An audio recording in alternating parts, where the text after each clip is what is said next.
Welcome to my YouTube channel HR Educational Hub মৰমৰ ছাত্ৰ ছাত্ৰীসকল আজি আমি আলোচনা কৰিম সদ্যহতে হৈ যোৱা কামৰূপ ৰুৰাল জিলাৰ জেনাৰেল সায়েন্সৰ যেটো কোৱেশ্চন পেপাৰ আছে নৱম শ্ৰেণীৰ জেনাৰেল সায়েন্সৰ কোৱেশ্চন পেপাৰটা আমি আলোচনা কৰিম ইয়াতে 45 টা MCQ আছে সেই MCQ কেইটা আমি 100% কনসেপচনৰ হৈতে আমি ডিসকাশন কৰিম মৰমৰ ছাত্ৰ ছাত্ৰীসকল এই কোৱেশ্চন পেপাৰত আৰু ইয়াৰ আগতে আৰু এটা কোৱেশ্চন পেপাৰ সলভ কৰা হৈছে তাতে যিবোৰ কোৱেশ্চন আহিছে সেই কোৱেশ্চনবোৰ মোৰ YouTube চেনেলৰ পৰা 100% কমন পৰিছে এটো মই 100% কিহৰ কাৰণে কৈছো তোমালোকে মোৰ ভিডিওবোৰ চালেহে গম পাবা যদি ভিডিওবোৰ চোৱা নাই তেতিয়া হলে তোমালোকে ভিডিওবোৰ চাই লবা গোটেইটা কমন পৰিছে গতিকে তোমালোকৰ যদি PDF ফাইল লাগে তোমালোকে PDF ফাইল পাই যাবা তোমালোকে ভিডিওটো শেষ হলৈকে চাই থাকা মই মোৰ WhatsApp নম্বৰ দি দিম তোমালোকে WhatsApp নম্বৰত PDF ফাইলবোৰ পাই যাবা আৰম্ভ কৰিছো আজিৰ ভিডিওটো এতে প্ৰথম প্ৰশ্নটোত কি কৈছে চোৱা এতে যেতিয়া পটাছিয়াম পাৰমাঙ্গানেট বিকাৰ এটা পানীৰ তলত ৰখা হয় তেতিয়া লৰচৰ নকৰাকৈ বিকাৰটোৰ গোটেই পানীখিনি নিজে নিজে বেঙুনিয়া হয় ই তলত কোনটো পৰিঘটনা মানে তোমাৰ এনেকুৱা এটা বিকাৰ আছে আৰু তাতে তোমাৰ দিয়া হৈছে পটাছিয়াম পাৰমাঙ্গানেট K2MnO4 এটো দিয়া আছে এটো বৰণ হৈছে বেঙুনিয়া তো পানী দিয়াৰ লগে লগে এটো কি হয় বেঙুনিয়া হৈ যায় কিহৰ কাৰণে হয় কাৰণ তোমাৰ বেপন প্ৰক্ৰিয়াৰ সহায়ত গোটেইখিনি তোমাৰ কি কৰে পাত্ৰটোৰ চাৰিওফালে বিয়পি পৰে এটো সি নম্বৰ অপচনটো কাৰেক্ট হ'ব দুই নম্বৰ প্ৰশ্নটো চোৱা কি কৈছে বায়ুৰ সংস্পৰ্শে আহিলে গোটা কাৰ্বন ডাই অক্সাইডৰ অৱস্থাৰ পৰিৱৰ্তন ঘটে এই পৰিৱৰ্তনৰ বাবে দায়ী কাৰকটো হ'ল এতে চোৱা যেটো গোটা কাৰ্বন ডাই অক্সাইড এটো শুকান বৰফ বুলিও কোৱা হয় এটো মনত ৰাখিবা শুকান বৰফ বুলিও কোৱা হয় বহুত ইম্পৰ্টেন্ট হয় এটো মনত ৰাখিবা এই শুকান বৰফটোৰ অৱস্থাৰ পৰিৱৰ্তন কিয় ঘটে কাৰণ তোমাৰ উষ্ণতাৰ বৃদ্ধি হয় যেতিয়া তোমাৰ বায়ুমণ্ডলত আহে বায়ুমণ্ডলত আহিলে টেম্পাৰেচাৰটো বৃদ্ধি হয় আৰু তোমাৰ কি হয় যেটো চাপ আছে সেই চাপটো কমি যায় তো ইয়াৰে তোমাৰ বি আৰু সি দুটা কাৰেক্ট হয় তেৰ শুদ্ধ উত্তৰটো হ'ব তোমাৰ এটো বি নম্বৰ অপচনটো এটো চোৱা বি নম্বৰ অপচন বি আৰু সি এটো কাৰেক্ট হয় ইয়াৰ পিছত 3 নম্বৰ কোৱেশ্চনটোত কি কৈছে চোৱা সুস্বাস্থ্য মানে হল সুস্বাস্থ্য মানে কি এটো সুস্থ সামাজিক বাতাবৰণ এটো কাৰেক্ট হয় ইয়াৰ পিছত বি নম্বৰ অপচনটো চোৱা অপচনত কি কৈছে ফিজিক্যাল ফিটনেস মানে দৈহিক সুস্থতা এটো কারেক্ট হয় মেন্টাল ফিটনেস মানে মানসিক সুস্থতা এটো শুদ্ধ হয় অল অফ দা অ্যাবভ তো ইয়াৰে তোমাৰ কি হ'ব গোটেইটা শুদ্ধ হল গতিকে আমাৰ এটো ডি নম্বৰ অপচনটো কি হ'ব কাৰেক্ট হ'ব বুজি পালানে এৰ পিছত 4 নম্বৰ কোৱেশ্চনটো চোৱা কি কৈছে পানী পনীৰত থকা সঠিক বিস্তাৰিত প্ৰৱস্থা আৰু বিস্তাৰণ মাধ্যমটো চিনাক্ত কৰা এটা চোৱা যেটো পনীৰ আছে সেই পনীৰটো কি হয় তোমাৰ গাখীৰৰ পৰা প্ৰস্তুত কৰা হয় এতিয়া গাখীৰ হৈছে জুলিয়া গাখীৰ কি জুলিয়া আৰু পনীৰ হৈছে কঠিন পনীৰটো কি হয় কঠিন হয় তো তোমাৰ জুলিয়াত কি আহিল কঠিন আহিল তার মানে এর কোনটো অপশন কারেক্ট হবে এটো বি নাম্বার অপশনটো কারেক্ট হবে তো বি নাম্বার অপশনটো কারেক্ট অপশন হয় 5 নাম্বার কোশ্চনটো চোৱা কি কৈছে এখন বাজে 10 সেকেন্ডত এৰ দ্ৰুতি 36 কিলোমিটাৰ প্ৰতি ঘন্টাৰ পৰা 72 কিলোমিটাৰ প্ৰতি ঘন্টালৈ বঢ়ালে এৰ ত্বৰণ হ'ব কি সো আমি জানো ত্বৰণ v - u / t এতে v কিমান আছে 72 এটো অন্তিম বেগ আৰু এটো হৈছে প্ৰাৰম্ভিক বেগ অন্তিম বেগ মানে কিমান বৃদ্ধি হল আৰু প্ৰাৰম্ভিক বেগ মানে প্ৰথম অৱস্থাত কিমান আছিল তো হেতু আছিল 36 আৰু টাইম আছে 10 এটো কৰা 72 ৰ পৰা 36 গলে কিমান থাকে 36 / 10 মানে এটো হ'ব 3.6 এর কোনটো অপশন কারেক্ট হ'ব এর সি নম্বৰ অপশনটো কি হ'ব কাৰেক্ট হ'ব 6 নম্বৰ কোশ্চন 6 নম্বৰ কোশ্চনত কি কৈছে বহুত দৰকাৰী এটা কোশ্চন হয় প্ৰদত্ত চিত্ৰত কোনটো অংশ কাণ্ডৰ কলেবৰ সৃষ্টি কৰে এটা কাণ্ডৰ কলেবৰৰ সৃষ্টি কথা কৈছে তো ইয়াতে চোৱা যেটো আমাৰ এটা চিত্ৰ দিয়া আছে তো এ এটো হৈছে বি আৰু এটো হৈছে সি এ নম্বৰত আছে তোমাৰ অগ্ৰস্থ ভাজক কলা এটো কয় অগ্ৰস্থ ভাজক কলা এটো কয় তোমাৰ পাৰ্শ্বীয় ভাজক কলা আৰু এটো হৈছে তোমাৰ নিবেশিত ভাজক কলা এটো নিবেশিত ভাজক কলা তো ইয়াতে কাৰ কি কাম আছে অগ্ৰস্থ ভাজক কলা বৃদ্ধিত সহায় কৰে পাৰ্শ্বীয় ভাজক কলা উদ্ভিদৰ যিবোৰ ডাল থাকে বাট থাকে আৰু যিবোৰ গছ থাকে হেতু তোমাৰ মজবুত হয় কৰে আৰু যেটো নিৱেশিত ভাজক কলা হেতু গছডালক শকত আৰু তোমাৰ কাণ্ডৰ কলেবৰ বৃদ্ধি হোৱাত কি কৰে সহায় কৰে তো তোমাৰ যেটো 6 নম্বৰ যেটো কোৱেশ্চন আছে 6 নম্বৰ কোৱেশ্চনৰ শুদ্ধ আনসাৰ হ'ব অপচন বি কেৱল সি সি এ তোমাৰ কি কৰে কলেবৰ বৃদ্ধিত সহায় কৰে বুজি পালানে ইয়াৰ পিছত 7 নম্বৰ কোৱেশ্চনটো চোৱা তলৰ কোনটো বিদ্যুতৰ অপৰিবাহী এটা সব বিদ্যুতৰ অপৰিবাহী বুলি কৈছে তো এটা হীৰাটো বিদ্যুতৰ অপৰিবাহী হয় সালফাৰ এটা ধাতু হয় এটো বিদ্যুতৰ অপৰিবাহী হয় আৰু সিলিকন এটা বিদ্যুতৰ কি হয় অপৰিবাহী হয় এটা কথা লক্ষ্য কৰিবা যেটো গ্ৰেফাইট আছে এটো কিন্তু বিদ্যুতৰ পৰিবাহী হয় যদিও তোমাৰ গ্ৰেফাইটটো কি হয় ধাতু হয় গ্ৰেফাইট ধাতু হয় তথাপি কিন্তু ই বিদ্যুৎ পৰিবহন কৰিব পাৰে এটো কাৰ্বনৰ এটা বহুৰূপ হয় মনত ৰাখিবা এই কথাখিনি তো আমাৰ বি সি আৰু ডি তিনিটা কাৰেক্ট হয় তো অপশন সি নাম্বাৰটো কি হবে কাৰেক্ট হবে বি সি ডি কাৰেক্ট 8 নম্বৰ কোশ্চন চাই 8 নম্বৰ কোশ্চনত কি কৈছে তলত দিয়া বিকল্পসমূহৰ পৰা অশুদ্ধ জুৰটো বাছি লোৱা ইয়াতে তোমাৰ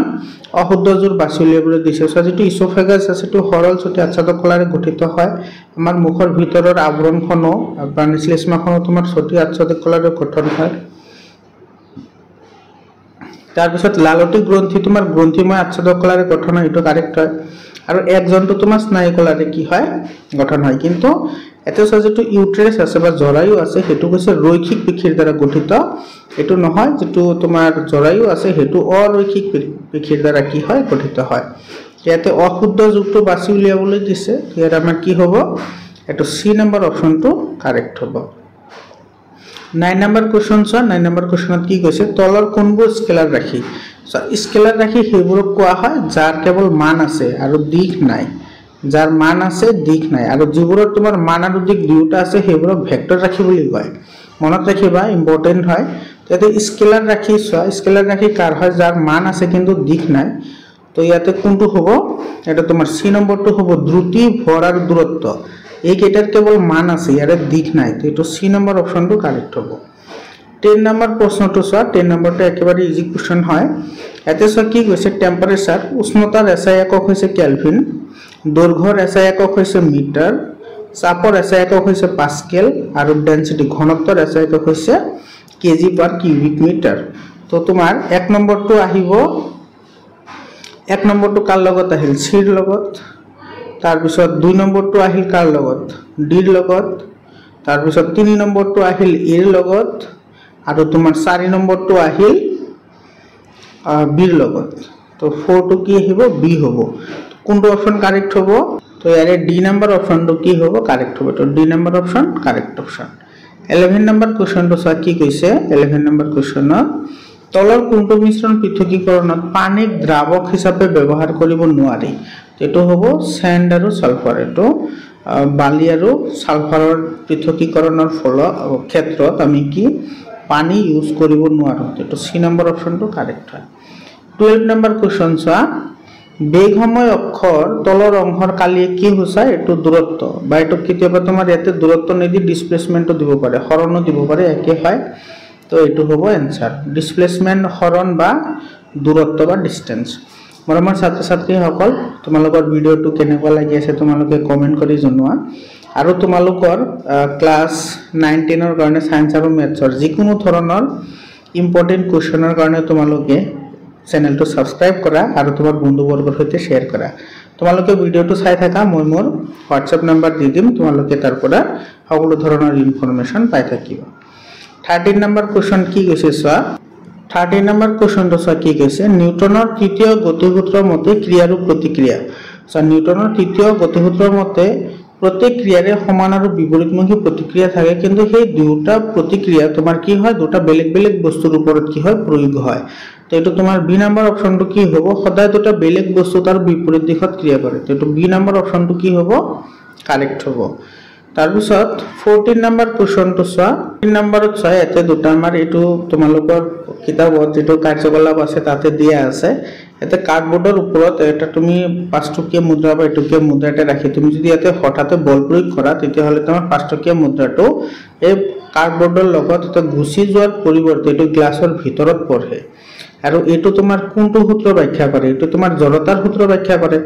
কাৰণ এটো তোমাৰ এটোৰ গতি জড়তা আছে আৰু তোমাৰ যেটো টকা আছে হেটোৰ স্থিতি জড়তা আছে আৰু স্থিতি জড়তাৰ কাৰণে এটো ভিতৰত পৰিব আৰু গতি জড়তাৰ কাৰণে এটো তোমাৰ ইয়াৰ পৰা গুছি যাব তো যেটো জড়তাৰ সূত্ৰ আছে সেই সূত্ৰটো ব্যাখ্যা কৰে আৰু জড়তাৰ সূত্ৰ কোনটো হয় যেটো নিউটনৰ প্ৰথম গতি বিষয়ক সূত্ৰ আছে হেটো জড়তাৰ সূত্ৰ বুলি কোৱা হয় তো এটো প্ৰশ্নটোত কি কৈছে চোৱা ওপৰৰ চিত্ৰটোৰ বাবে তলৰ কোনটো প্ৰযোজ্য তো এটো নিউটনৰ গতি বিষয়ক প্ৰথম সূত্ৰটো কি হয় প্ৰযোজ্য হয় 15 নম্বৰ কোৱেশ্চন চোৱা 15 নম্বৰ কোৱেশ্চনত কি কৈছে বলৰ ক্ষেত্ৰত তলৰ কোনটো উক্তি সত্য কোনটো কাৰেক্ট হয় হেতু লাবলৈ দিছে এটা সব বল দেখা পোৱা যায় এটো তো বল কিন্তু দেখা পোৱা না যায় এটো বল এটাৰ প্ৰভাৱ দেখো এটো কাৰেক্ট হয় মানে তোমাৰ এ নাম্বাৰটো ভুল হয় আৰু বি নাম্বাৰটো কাৰেক্ট হয় এটো কত আছে তো বি নম্বৰ অপচনত আছে তো বি নম্বৰ অপচনটো কি হয় কাৰেক্ট হয় 16 নম্বৰ কোৱেশ্চন চোৱা 16 নম্বৰ কোৱেশ্চনত কি কৈছে গাড়ী সুষম বেগেৰে গতিশীল হলে গাড়ীখনৰ ত্বৰণ কি হ'ব সো সুষম বেগেৰে গতিশীল কোনো এটা বস্তুৰ ত্বৰণৰ মান সদায় কি হয় শূন্য হয় এটোৰ आंसर আহিব সি নম্বৰ 17 নম্বৰ কোৱেশ্চন চোৱা 17 নম্বৰ কোৱেশ্চনত কি কৈছে তলৰ পদাৰ্থবোৰ হিহতৰ কোণাৰ মাজত থকা আকৰ্ষণ বলৰ অধক্ৰমত সজোৱা আকৰ্ষণ বলৰ অধক্ৰমত সজাবলৈ দিছে মানে বেছিৰ পৰা কমলৈ সজাব লাগে তো ইয়াতে যিকেটা বস্তু দিয়া আছে তাৰ ভিতৰত তোমাৰ আটাইতকৈ বেছি হ'ব কাৰ হীৰা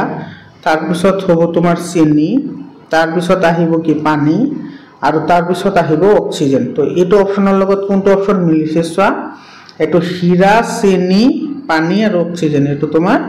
সি নম্বৰ অপচনৰ লগত মিলিছে গতিকে এৰ কাৰেক্ট आंसर হ'ব তোমাৰ সি নম্বৰ অপচনটো কাৰেক্ট হ'ব 18 নম্বৰ কোৱেশ্চন চোৱা 18 নম্বৰ কোৱেশ্চনত কি কৈছে এতে এম্বৰৰ বস্তু এটা ভি বেগেৰে এখন বেৰত খুন্দা মাৰি একে বেগেৰে উভতি আহিলে ইয়াৰ ভৰবেগৰ পৰিৱৰ্তন হ'ব সকলে জানো ভৰবেগ হৈছে p = mv তো এবাৰ গল mv আকৌ যে ঘূৰি আহিছে তেতিয়াও তোমাৰ কি আছে mv আছে কিন্তু যোৱাটো পজিটিভ আৰু অহাটো হৈছে কি নেগেটিভ অহাটো নেগেটিভ তো এটো নেগেটিভ হ'ব আৰু এতে কৈছে ভৰবেগৰ পৰিৱৰ্তন এটো পৰিৱৰ্তন মানে এই দুটাৰ বিয়োগফল তো বিয়োগফল হলে তোমাৰ কি হ'ব এটো -mv আৰু এটো আহিব তোমাৰ -mv মানে এটো আহিব -2mv তো এটো কোনটো অপচনত আছে এটো তোমাৰ ডি নম্বৰ অপচনত আছে তো ডি নম্বৰ অপচনটো কি হয় কাৰেক্ট অপচন হয় বুজি পালানে 19 নম্বৰ কোৱেশ্চন চা কি কৈছে তলত দিয়া সমূহৰ পৰা শুদ্ধ উত্তৰটো বাছি লোৱা যেটো কাৰেক্ট হয় হেতু আমাৰ লাগে তো যেটো এইডছ বেমাৰ হয় এটো HIV এৰ দ্বাৰা হয় এটো কাৰেক্ট হয় আৰু যেটো কলেৰা বেমাৰ হেতু ভিব্ৰিও কলেৰি নামৰ এটা ভাইৰাছৰ দ্বাৰা হয় তো তোমাৰ এ আৰু বি দুটা কাৰেক্ট হল নম্বৰত আছে তোমাৰ ম্যালেৰিয়া যেটো বেমাৰ আছে হেতু মাইক্ৰোব্যাকটেৰিয়াম টিউবাৰকুলোসিস এটো নহয় এটো তোমাৰ টিবি বেমাৰ কি কৰে সৃষ্টি কৰে যেটো মাইক্ৰোব্যাকটেৰিয়াম টিউবাৰকুলোসিস আছে এটো টিবি বেমাৰ কৰে আৰু ম্যালেৰিয়াটো তোমাৰ মাইকি এনফিলিস নামৰ মহে কামুৰিলে ম্যালেৰিয়া বেমাৰ হয় আৰু যেটো পলিও বেমাৰ আছে হে পলিও বেমাৰটো এটো তোমাৰ পলিও ভাইৰাছ নামৰ এটা ভাইৰাছ আছে পলিও ভাইৰাছ এটো ভাইৰাছৰ সহায়ত হয় তো আমি কি পালো আমি পালো তোমাৰ এ আৰু বি দুটা কাৰেক্ট তো তোমাৰ এ নম্বৰ অপচনটো কি হয় কাৰেক্ট হয় 20 নম্বৰ কোৱেশ্চন চোৱা 20 নম্বৰ কোৱেশ্চনত কি কৈছে চন্দ্ৰত মহাকৰ্ষণৰ বিশ্বজনীন ধ্ৰুৱকৰ মান কি হ'ব যদি পৃথিৱীত ইয়াৰ মান g হয় এটা সব যেটো মহাকৰ্ষণিক বিশ্বজনীন ধ্ৰুৱক হেতু হৈছে g আৰু এটোৰ মান হৈছে 6.67 * 10⁻11 এটো নিউটন মিটাৰ স্কয়াৰ আৰু পাৰ কেজি স্কয়াৰ ইয়াৰ এককটো বহুত ইম্পৰ্টেন্ট হয় আৰু ইয়াৰ ভ্যালুটো বহুত ইম্পৰ্টেন্ট হয় এই দুটা তোমাৰ পৰীক্ষাত বহুত বাৰ আহে এতে যেটো g এর মান হেতু কেতেও পরিবর্তন নহয় কিন্তু স্মল g যেটো মাধ্যাকর্ষণিক ত্বরণ আছে হেতুর মানহে পরিবর্তন হয় তো যেটো মহাকৰ্ষণৰ বিশ্বজনীন ধ্ৰুৱক আছে হেতু তোমাৰ চন্দ্ৰতে হোক বা তোমাৰ পৃথিৱীতে হোক সদায় একে থাকে কোনো পৰিবৰ্তন নহয় তাৰমানে এ নম্বৰ অপচনটো কি হ'ব কাৰেক্ট হ'ব 21 নম্বৰ কোৱেশ্চন চা কি কৈছে তলৰ কোণডাল ৰেখাই ওপৰলৈ নিক্ষেপ কৰাৰ সময়ত বল এটাৰ গতি কোচায় সো ধৰিলা আমাৰ এখন পৃথিৱী আছে তুমি ইয়াতে কি কৰিছা এনেকে বল এখন মাৰি দিছা আৰু ওপৰলৈ ডাইৰেক্টলি এনেকে ওপৰলৈ মাৰি দিছা সো ওপৰলৈ মাৰি দিয়াৰ সময়ত ইয়াৰে ত্বৰণ থাকে কি নেগেটিভ ত্বৰণ থাকে নেগেটিভ আৰু আহাৰ সময়ত এটো কি হয় পজিটিভ হয় তো ইয়াৰে ক্ষেত্ৰত তোমাৰ এইটোৱে হ'ব তোমাৰ গ্ৰাফ তো এটো গ্ৰাফ কোনটোত আছে চোৱা এটো তোমাৰ এ নম্বৰ অপচনত যেটো গ্ৰাফ আছে হেতু কাৰেক্ট হয় এটো গ্ৰাফ আমাৰ কাৰেক্ট হয় তো এ নম্বৰ অপচনটো কাৰেক্ট হ'ব ইয়াৰ পিছত 22 নম্বৰ কোৱেশ্চন কি কৈছে চোৱা কেমেলিয়া গলজিৰ তিমিৰ বিক্ৰিয়াত ব্যৱহৃত ৰঞ্জক পদাৰ্থবিধ হ'ল যেটো কেমেলিয়া গলজি নামৰ বিজ্ঞানীজনে যেতিয়া তোমাৰ গলগি সংঘ আৱিষ্কাৰ কৰিছিল তেতিয়া তেওঁ এটা তিমিৰ বিক্ৰিয়া কৰিছিল আৰু সেই বিক্ৰিয়াটোত কি ব্যৱহাৰ কৰিছিল সিলভাৰ নাইট্ৰেট ব্যৱহাৰ কৰিছিল তো ইয়াৰ সি নম্বৰ অপচনটো কাৰেক্ট হ'ব 23 নম্বৰ কোৱেশ্চনত কি কৈছে চোৱা এটো হেভাৰচিয়ান নলী ক'ত পোৱা যায় যেটো হেভাৰচিয়ান নলী আছে হেটো তোমাৰ পোৱা যায় ক'ত এটো হাড়ত পোৱা যায় তো বি নম্বৰ অপচনটো কাৰেক্ট হয় ইয়াৰ পিছত 24 নম্বৰ কোৱেশ্চনত কি কৈছে চোৱা তলৰ কোনটো কোষ সংগঠনে অন্তঃকোষীয় বিষাক্ত দ্ৰব্য আৰু কিছুমান ঔষধ বিক্ৰিয়াহীন কৰাত মুখ্য ভূমিকা পালন কৰে তো 24 নম্বৰ যেটো কোৱেশ্চন আছে হেটোৰ শুদ্ধ উত্তৰ হ'ব সি নম্বৰ অন্তঃপ্ৰৰক্ষীয় জালিকা এই কোৱেশ্চনবোৰ বহুতই ইম্পৰ্টেন্ট হয় তোমালোকৰ আগন্তুক এক্সামৰ কাৰণে বহুতই দৰকাৰী হয় 25 নম্বৰ কোৱেশ্চন চোৱা 25 নম্বৰত কি কৈছে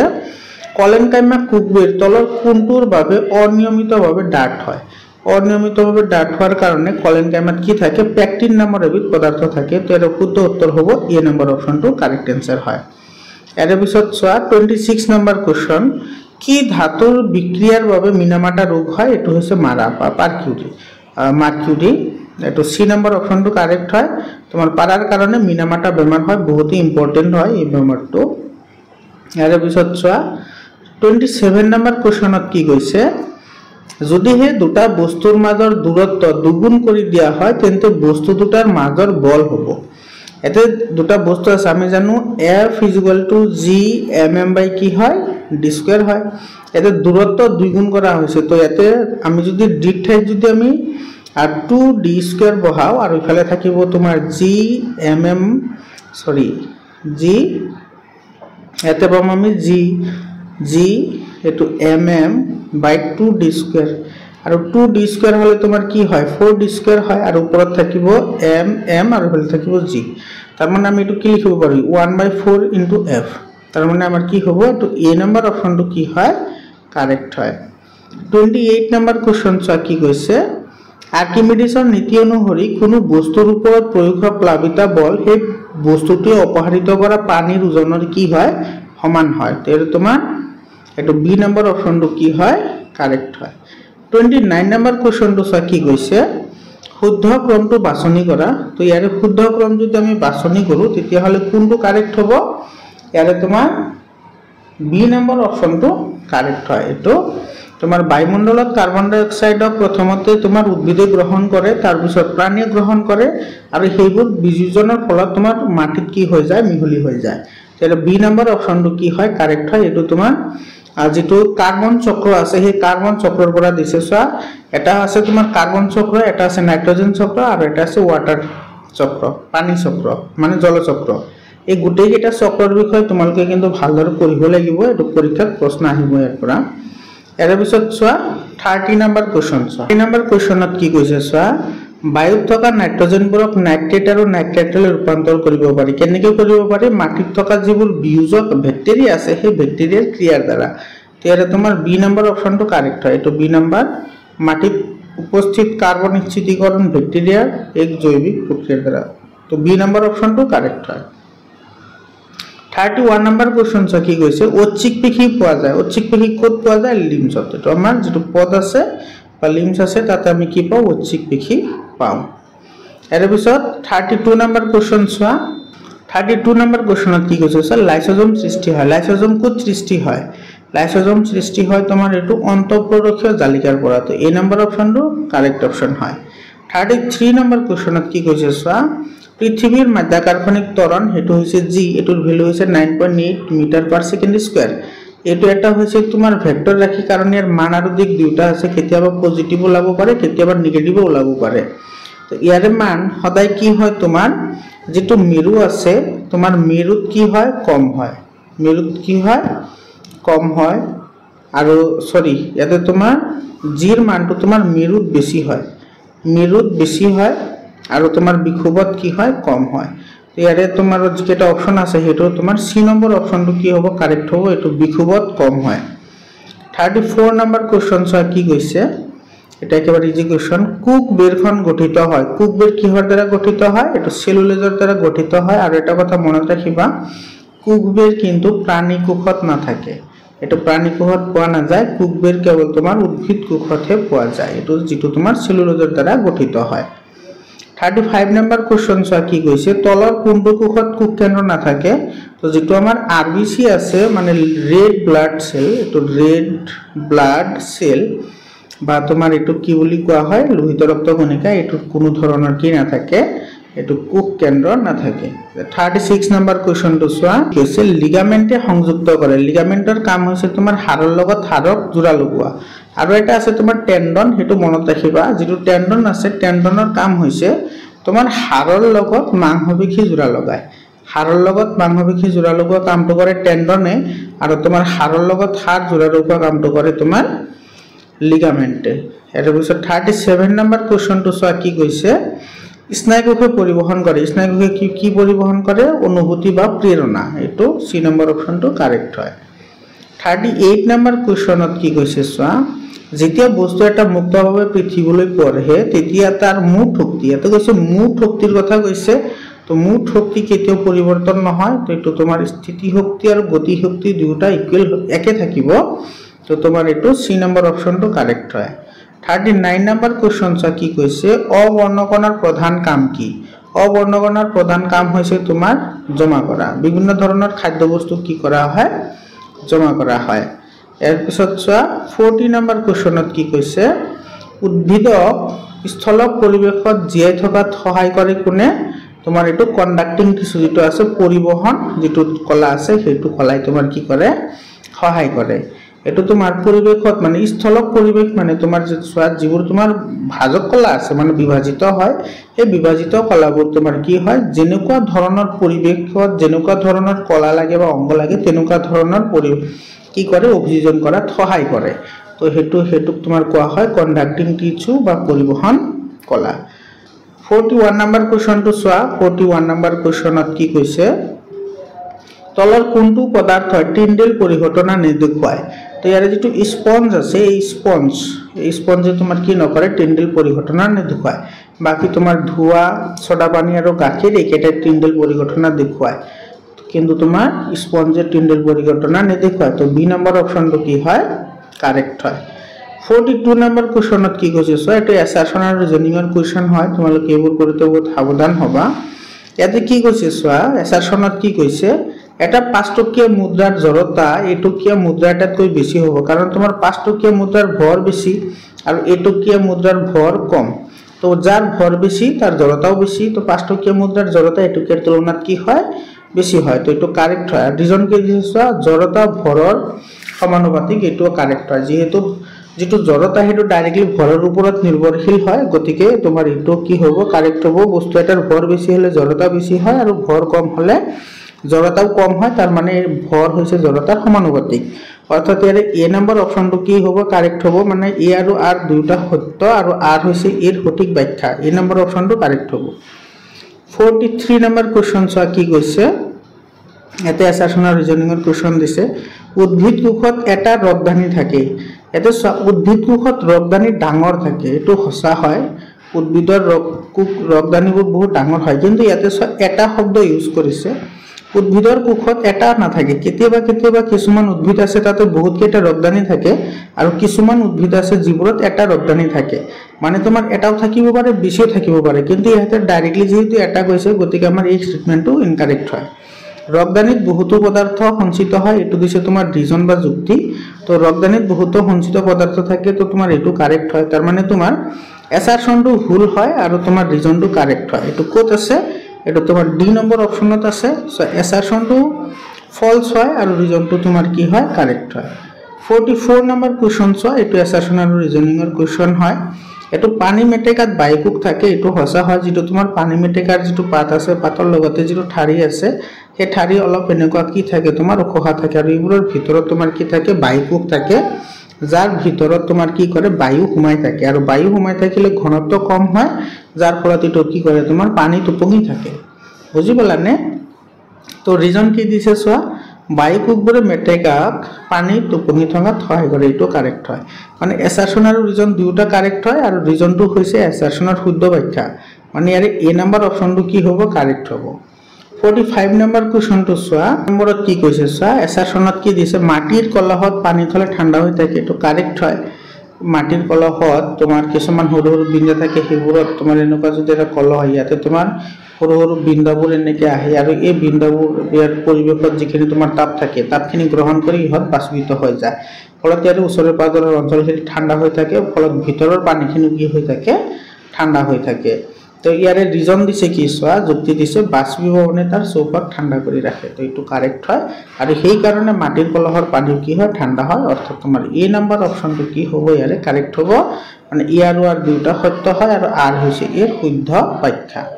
মৰমৰ ছাত্ৰ ছাত্ৰীসকল এইটো আছিল তোমাৰ 45 টা এমসিকিউ গোটেইখিনি কনসেপচনৰ সৈতে আলোচনা কৰিলো তোমালোকৰ যদি পিডিএফ ফাইল লাগে তেতিয়াহলে 7002824673 এইটো নম্বৰত হোৱাটসএপ কৰিবা মই তোমালোকক পিডিএফ ফাইলবোৰ প্ৰভাইড কৰিম আৰু যদি তোমালোকৰ জিলাত হাফ ইয়াৰলি এক্সাম হৈ গৈছে তেতিয়াহলে তোমালোকে এইটো নম্বৰত পিডিএফ আকাৰে মোক পঠাই দিয়া মই হেবোৰ সলভ কৰি তোমালোকক পঠাই দিম আৰু যদি ক্লাস 10 ৰ কাৰণে সায়েন্স আৰু ম্যাথছৰ কাৰণে যদি তোমালোকৰ হাফ ইয়াৰলি কোৱেশ্চন পেপাৰ আছে তেতিয়াহলে মোক এইটো নম্বৰত হোৱাটসএপ কৰি পঠাবা পিডিএফ বনাই পঠাই দিবা এটা ইয়াতে যিবোৰ তোমাৰ লং কোৱেশ্চন আহিছে তো লং কোৱেশ্চন কেটা সোৱা তোমালোকে চাই লোৱা লং কোৱেশ্চন কেটা কেনেকুৱা ধৰণৰ কোৱেশ্চন আহিছে ইজি কোৱেশ্চন আহিছে কিন্তু ইয়াতে যিকেটা এমসিকিউ আহিছে এমসিকিউ কেটা তোমাৰ আগৰ যিবোৰ ভিডিঅ'ত এমসিকিউ আহিছে এই এমসিকিউ বোৰতকৈ অলপমান বেলেগ এমসিকিউ হয় গতিকে তোমালোকে অলপমান ভালদৰে পঢ়িব লাগিব তেতিয়াহে তোমালোকে কি কৰিব পাৰিবা এই এমসিকিউ কেটা সমাধান কৰাত মানে যোগ্য হ'বা বুজি পালানে তো আজিৰ কাৰণে এইখিনিয়ে আকৌ লগ পাম বেলেগ এটা ভিডিঅ'লৈ ধন্যবাদ